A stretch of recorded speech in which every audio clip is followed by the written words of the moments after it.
Wono omukyala Kalitima atimpudde omwana we kutuuka kwagala kumutta. Kaakati nno tukuzuulidde ebipya nkubuuzako gy'osinzidde.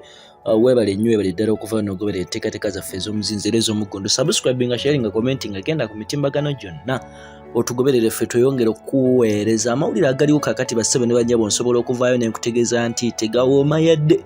Wakati omukyala gw'osobola okuyita Kalitima ataliimu kisa asse ku mwana we n'amuttirimpula n'amukuba wakati mu bukambwe bw'ekitalo, wakati munda mu kufeffeta kuteyongedde okukola. Of course mbagirawo nga twongedde okutegera ku mawulire gano. Twakoze ekisoboka kyonna okubeera in touch n'ab'ebyokwerinda okukakasa oba oliawo nga waliwo ekikolebwa, era nsobola okuwa alipoota ne nkutegeeza nti eddimu lino waliwo we lituuse. Ng'ennaku z'omwezi 3 njogera ku Sebutemba owa 2022 zibadde ssaawa nga 8 ez'omu ttuntu, omukyala eyakedde okukuba omwana we wagenze kugombebwamu obwala.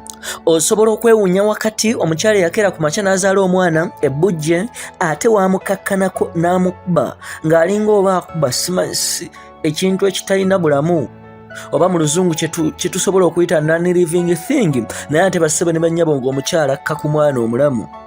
Ye Nabulime Dorothy ng'alina emyaka 22 egy'obukulu, ng'ono alina abaana 3 ng'awangalira wali ku kyalo ekimanyiddwa nga Busula ekisangibwa wetwogera wali mu ttundutundu ery'Eruweero.